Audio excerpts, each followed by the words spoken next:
will be stepping in as MC. We typically have the Laura Good, the startup in Sacramento, so she is on vacation right now, so I will be MCing today. So I'm Cameron Law, I'm the lead organizer here for 1 Million Cups. For those of you that I have, I think, a few familiar faces and a few new ones. So they've actually, I imagine you've been to the Reno one. Correct. Awesome. So they're a very big hub. So we're kind of a smaller one, as you can see. We actually do things differently, where we rotate to different spaces around Sacramento. So we actually are in a different place every week. So trying to show off the ecosystem in terms of co-working spaces and places that you can get resources from. So we're here today at the Metro Chamber. But for those of you that haven't been to 1 Million Cups, basically it started from the Kauffman Foundation, which is located in Kansas City, and it's a program to basically empower entrepreneurs to connect within their local entrepreneurial ecosystem, so to find the people and resources that they need to ultimately grow and scale their companies. And so we are an all-volunteer organization and have a really low budget, so all we need is a venue host and a coffee sponsor in our team. So we need to get Anna's picture up there, but we have a few organizers, and we have 2 of us here today. And then our sponsors today are the Metro Chamber and the SBDC.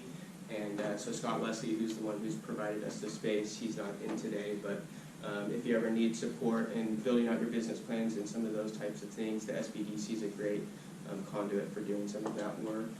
And I'll bring up our first presenter, Devin or Devon?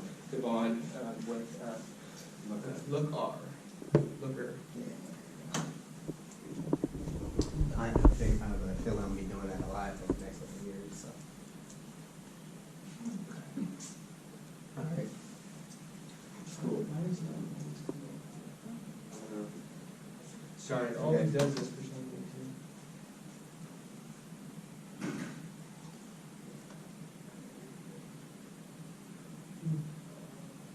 Yeah, I think we're like active or something. So you know how to get those off?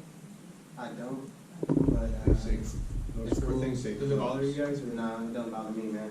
Let's let it ride. If you Alexa, make it go away. The do not disturb. How do you do that? In the upper right, if you click the notification thing, there should be like a toggle switch. It's in there somewhere.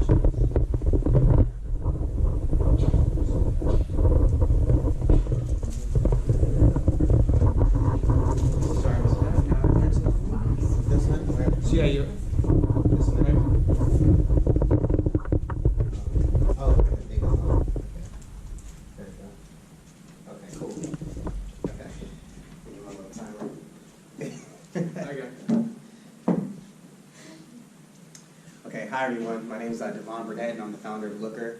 So LookR is a mobile application designed to enhance the quality of hair care services throughout America. Now, we can all agree that America is becoming more and more diverse year after year, and that diversity leads to more and more diverse hair types and hair textures that need to be serviced. But in like manner, we can also agree that it'd be unreasonable for one hairstylist to be all things to all people, right? To be proficient at styling all these variety of different hair textures that have unique needs in themselves, especially at the beginning of their career, right? That just seems unreasonable, but that's the current state, right? So all hairstylists are kind of put in that situation, right? That's their problem, that they just can't be all things to all people, but they have no control over who sits in their chair, who books an appointment. If they have open time slot, anybody can really book it. At the same time, customers struggle to find a hairstylist who understands their individual hair texture.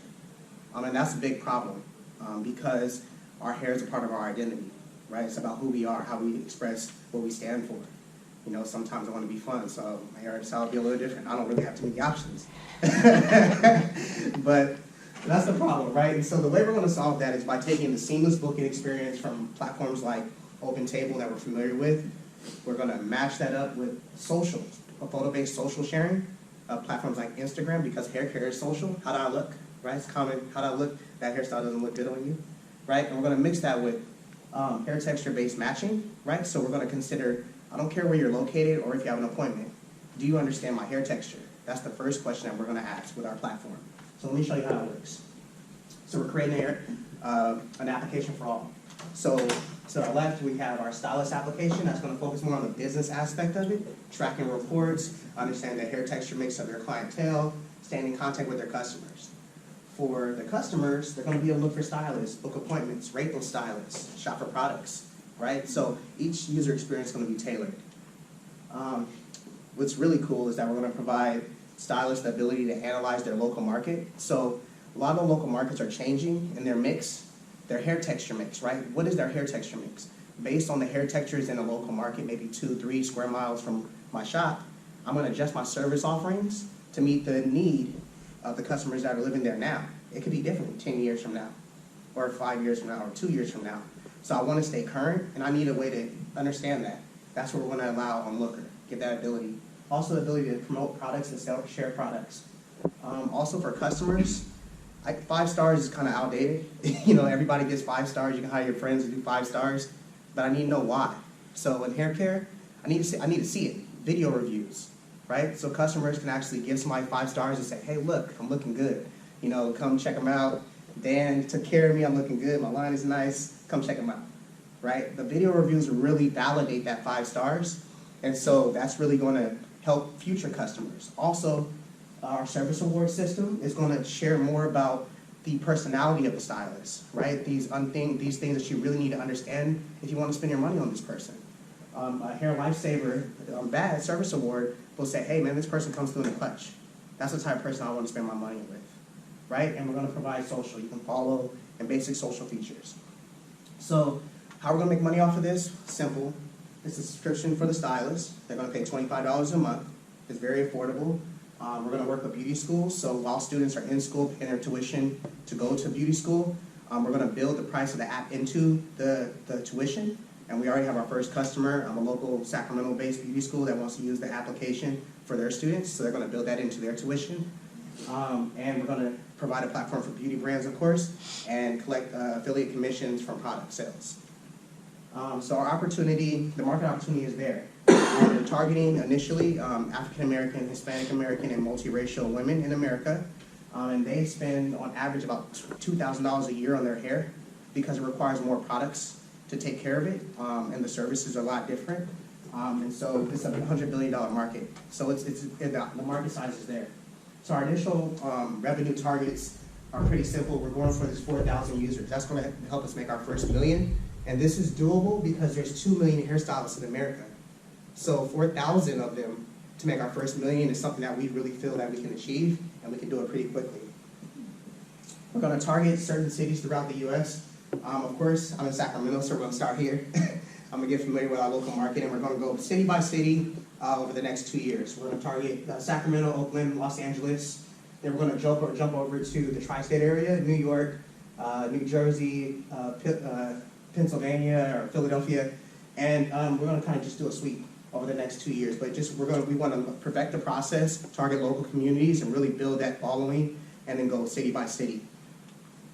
So the competition is there also.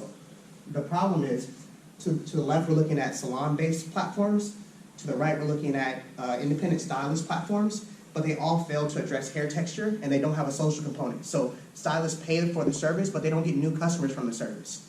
New customers are lifeblood of these businesses. And so because we have social into our application, they're going to get new customers, and they'll be able to run their business. So to keep our app current, this is our product development timeline. So we're going to start with the basic booking platform, which we plan on launching April 1st. And we're going to add LookR Social so people can connect. Also LookR Shopping so you can buy products, and we're going to work with local beauty supply stores. And then we already have a courier API so we can have products.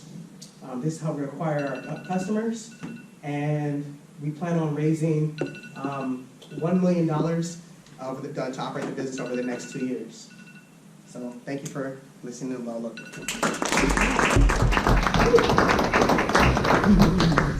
I had you. Oh, okay. So, as you've seen before, so our first question is always, what can we as a community do for you, and then we'll open it up to questions. Tell me how I can improve. That's what I need to know. I need to know, well, did the concept make sense? I need to know if the concept makes sense, And that's what I need to understand. Did I explain it clear enough? That's what I need to understand. So just be honest with me as a community. So I want to fall on my face here, not publicly. It's a super solid concept. Oh, thank you. Like the social component makes sense. A lot of times social components in apps are just sort of like a half thought of like add-on. They're just like, what's their social aspect? And it's like, it makes a lot of sense. Your go-to-market seems like a pretty like logical rollout.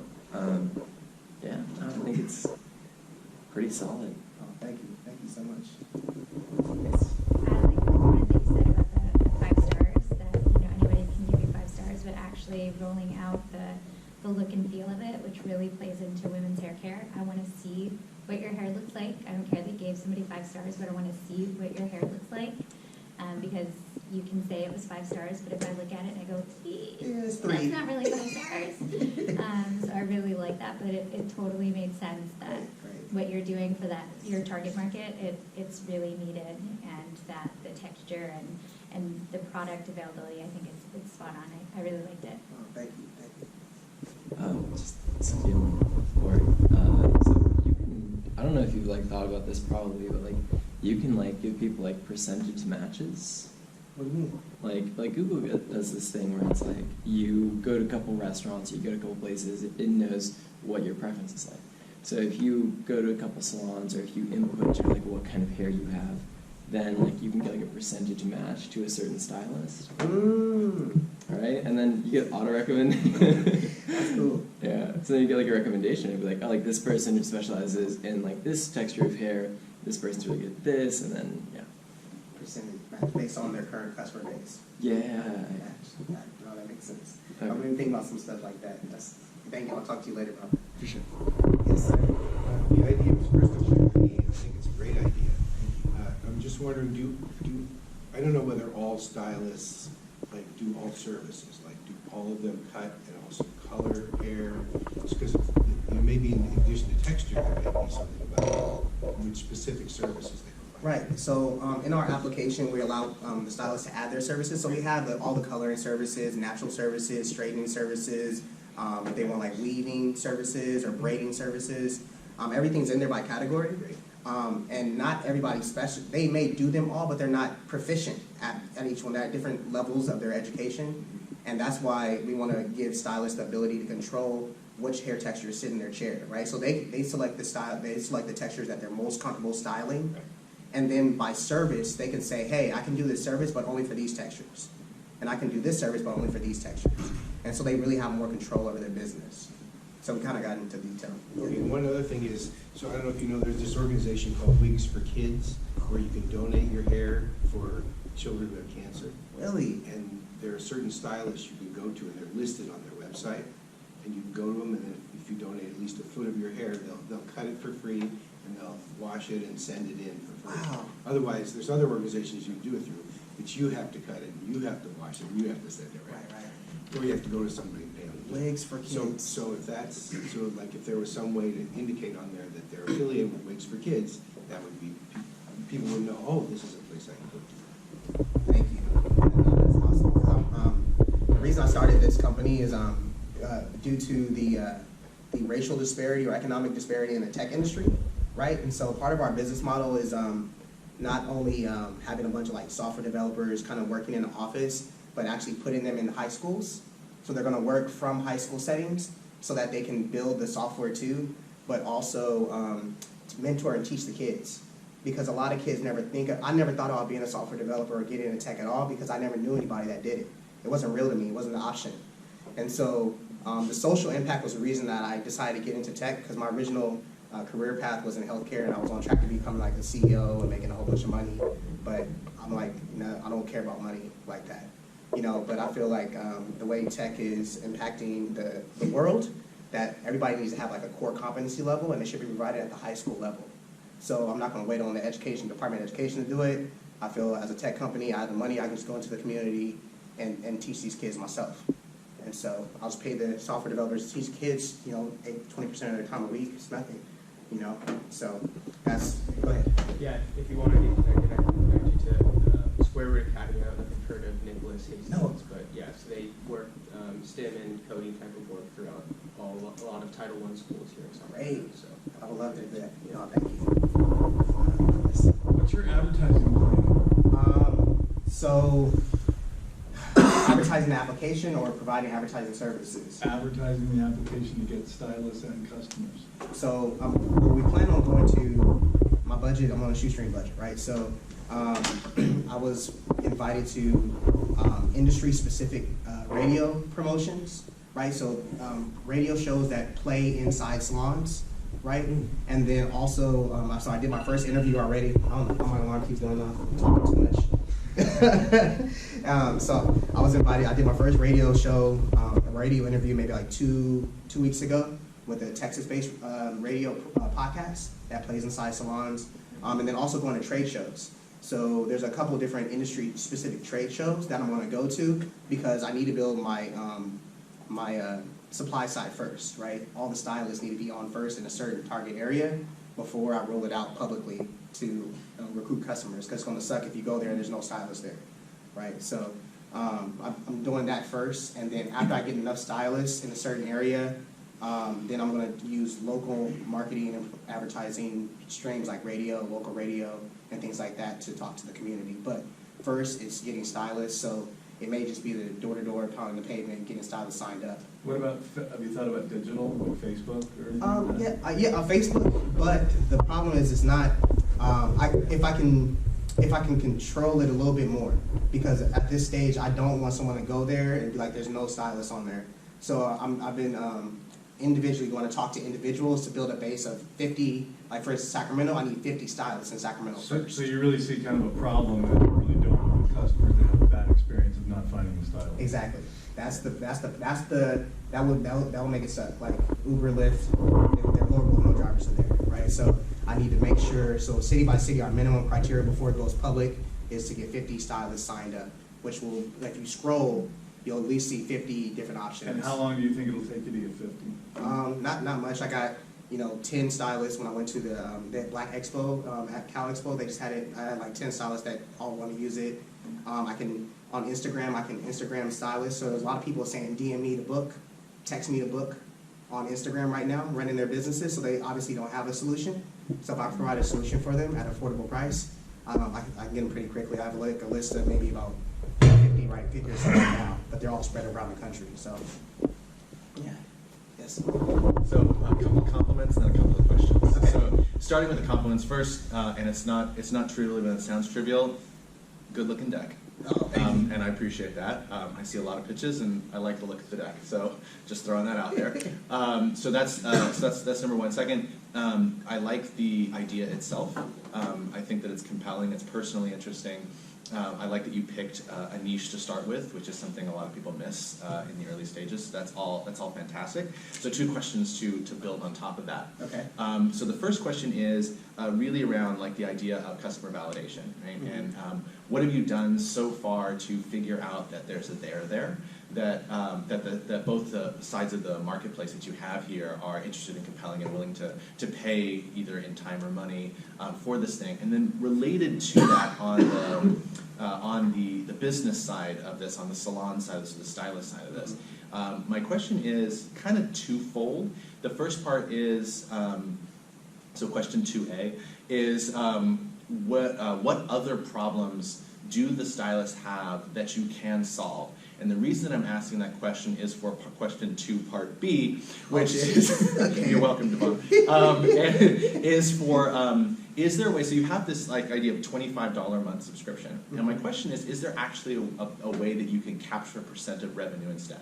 So $25 is a really low ask, right? And so I don't think you're going to have any trouble doing that, assuming that you have a compelling enough value proposition to your customers. But also, if you're able to, if there are other problems that stylists are having, such as appointments or booking appointments, keeping appointments, anything related to something like that, then a small % of transaction, like somebody would get by using a Square or something like that, like you said, open table, right? So like thinking an open table model, which was, let us do reservations through here, and essentially you're guaranteeing in that way. So if you were to do a 5% a transaction, when for credit cards are paying 2.9 and 3, you're taking an extra 2% on top of that, which seems like nothing to them, and yet you're taking way more revenue than you ever would on $25 a month, and yet the app seems so particularly low. But you probably have to solve other problems to that. So what customer validation have you done, and are there other problems to solve where you can capture that percent of revenue? Okay, so customer validation. So I've been working on this. I came up with the idea in 2017, or actually around this time in 2017. So a lot of it was just like very talking to people, just really going to talk to people. Also, kind of seeing what's on there on social media. So like Facebook's been really great, where there's like a lot of different groups, like hair texture based groups on Facebook that people have made to like get ideas. So there's like a lot of people already trying to use the tools out there, existing tools to solve this. How do you find a stylist? And then personally, you know, I was actually working at UCSF prior to coming here, and they were building an application, and every day, you know, I would drive to Sacramento, go there. I was part of this fellowship. I would come back home. My wife, she was just like stressed out. Like she couldn't find a stylist. Her stylist canceled on her. I was like, babe, why don't you just go to Google? She's like, no, I can't go to Google because they don't understand my hair. I was like, what do you mean they don't understand your hair? What do you mean? Well, because, babe, you know, my hair, it lays a certain way, and you got to cut it a certain way. You can't just put these products in it and, you know, absorb moisture a certain way. And she started, I was like, what are you talking about? That's crazy. So you can't use Google? Who can't use Google to solve a problem when they're searching, right? And so and then I would see, go look on YouTube, and there's like tutorials about how to take care of your hair, and they have like 2 million views, you know, 5 million views on someone just putting products in their hair, teaching. So like that, when I seen these metrics out there, I'm like, man, there are a lot of people searching for this stuff, and they're trying to find it. And so that was like the customer validation I did. For the stylist side of it, just talking to stylists, the same thing, right? Oh my gosh. Talking to stylists and just asking them about their business, how they run their business, how do you control who books appointments with you. And like, I don't know, I just put an appointment, that's pretty much, there's no way really to do it. I just do marketing on certain channels, but that's pretty much it. And even within like a certain ethnic group, like you could say, you know, black people, African American people. Yeah. But there's like a wide variety of hair textures, even though you're African American, you're black. That doesn't mean your hair is the same, right? And just because you're a black stylist doesn't mean you can style all black people's hair. You know, you would think, like some people assume that, but that's not the way it is. There's a huge spectrum, right? And I think that's the same for a lot of different ethnic groups, right? And so it's really based on, are you trained? You know, the training that you received, and that's only, you know, so when through talking to people, and then the price point, Style Seed, which is one of our competitors, they rolled out in about 2011 as a website. They started around $25, $20 a month, $25 a month. They're at like $35 a month now. And when it comes to pricing, I didn't want to shock anybody. And when it comes to percentages, I can make more money, but then I don't want to put these stylists out of business, right? So I need something, because these are small businesses, and they're very sensitive to their cash, and I want them to have money to grow their business, because when they grow, I grow. So I want to start with a stylist, and I want this stylist to become a salon, right, to start a salon, and they can still use our platform, right, because we have that functionality to hire staff in the app, so you can go from being a stylist on LookR to being an admin on LookR, and you have the staff that report to you. So I want them to stay with me as they grow their business, and I want to create a bunch of them, because that's also going to kind of address my personal social impacts, right? Entrepreneurship, small businesses, growing. And so I can get a lot of money, but that's not my goal. So, yeah, go ahead. And then is there one more? Did I answer your question? So what's the last piece? You did. No, you addressed all three pieces. But back on the value proposition for other problems. Yeah, because the reason is like the way that you're talking about the problem always goes back to the consumer side of it. Because it's clear that you're creating value on the consumer side, and I see that too because I've had a lot of trouble finding stylists myself. Right. Okay. So I'm with you. I know I'm not in your early audience, but please do it eventually because I'm one of you. But so I see the value on the consumer side. And it always goes back to that. So when you start talking about the value that you're creating, when you start talking about capturing revenue from the salons, right? That you need to make sure that you're talking about creating value back to the salons, because that's where you're getting the money. So if it was free for all the salons and you're creating all this value for me as a consumer and I'm paying for it, then that's great, because that's the thing you need to validate. But now you're saying that I'm getting all this value as a consumer, but the salons are the one paying for it. So my question is, what is the value creating for them? There's obviously, I'm going to give them customers, but is that their big problem? Like when you go out and talk to salons, are they saying that I have trouble getting people in the door? Because if that's what they're saying, then great, because that's going to tie, I mean, all of your monetization, all of your metrics, all the value proposition is going to tie back to that. But if there are other problems in there, I don't know. So, well, it is. So the number one issue is how do you get somebody in your chair? So that's the number one problem. In addition to that, it would be having the actual time. Like, so if they have someone in their chair and they're working with a client and their phone rings, so they get a text, they can't reply instantly. So then that customer is going to go schedule somebody else because they need them right now and they can't do both things at once. So like through automating the booking process, they're capturing that future money, and that customer service is enhanced. The other issues that have to do with like, branding and professionalism and things like that, which is like going into like, you want to have some kind of software to kind of make you look more professional. Like I said, a lot of these stylists saying DM me on Instagram to book or text me to book, right? And that's like, hey, you need to be more professional in that if you want people to pay the prices that you can only charge so much for your services with that type of infrastructure, right? So when you have a more professional feel about how you're running your business, you can charge more for the same service, right? And so it's the same thing like Food Max and Trader Joe's, same food, right? Same food, but their branding is different, and so this software has to do with their branding and their long-term branding, and that's kind of what I want to get to. Something I do want to do is kind of branch it, getting consultants, because there are salon consultants out there, getting them on the platform so that they can also book time with so stylists can book time with consultants to help them learn and build their business. That's a later idea that I want to add on to it, but not now. And that's the best I can do today. No, those 4 things are great. Okay. Those 4 things you mentioned absolutely answer the question. Put them in your deck. Okay. Because that's where you're getting money. Okay. No, okay. So, I don't remember what I said, but I'll give you this. I'm gonna get the video. I got the video. Okay. So I would love to have heard your why in the beginning. When you said you were talking about your wife and like she was having the issues in the beginning, I didn't hear your why at the beginning, like why you started this whole thing. Okay. I didn't hear that, and then also, so I actually just walked my hairstylist through StyleSeat because she had those same issues. She's like, I'm not efficient in any way, and I was like, why aren't you using an automated system? Like, why are you texting people at night? Like, why are you going through this DM me? Like, it seems silly to me that you're wasting all this time and all this energy. You need automation systems. Right. So I just walked her through StyleSeat, literally. Yeah.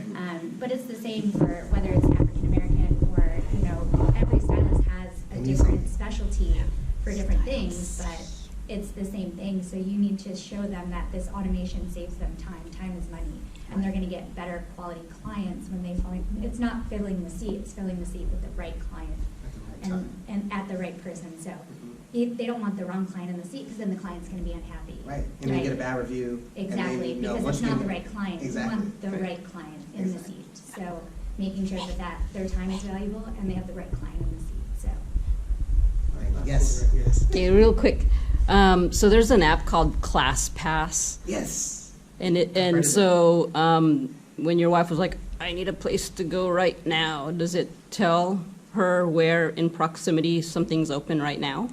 Well, yeah, we of course we do have that geolocation, feature, and we do have like who's available, based on their availability and stuff. The typical booking stuff, like that all our competitors have. But we first say, does the stylist understand your hair texture? Right. So based on the That's hair badge first. that you selected, who is available that understands your hair texture? Because I can send you to any stylist that's open, but then you're gonna be upset at me because of why I send you there, when they don't know how to do your hair.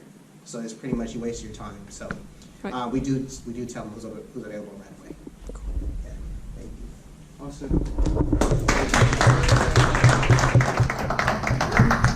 I'll bring up our presenter, Brother